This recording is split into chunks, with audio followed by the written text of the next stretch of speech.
इज्जत की खबर की पई, दिल से इज्जत करे तो या खबर की पई, या खबर पौंदी मरण का पो।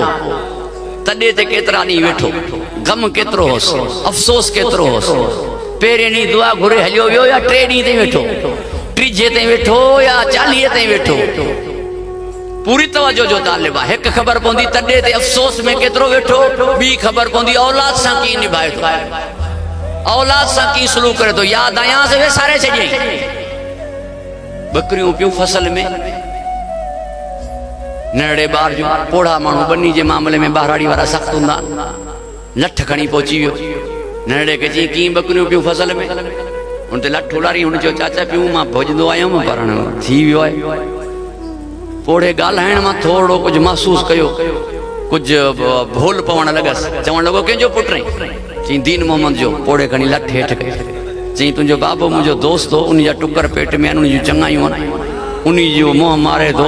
जे दीन मोहम्मद जो पुट न हुजी हा न त अहिड़ो कयां अॼु ॾहनि के 10 ॾींहं आहे त फसल कीअं फैलाइबो आहे। दीन मोहम्मद जे करे छॾे। खुदा जी कसम अगर वॾनि जी इज्जत हुजे त बेकसूर पूरी तवज्जो रहे। वॾनि जी अगर इज्जत हुजे त कसूर वारा औलाद बि छॾी वेंदी आहे। तो नबी जी बेकसूर औलाद क़त्ल करे छॾी तो मोहम्मद मुस्तफ़ा जी कहिड़ी इज्जत। तवज्जो आहे साहिब, नबी पाक जी बेकसूर औलाद क़त्ल करे छॾी तो नबी पाक जी कहिड़ी इज्जत कई।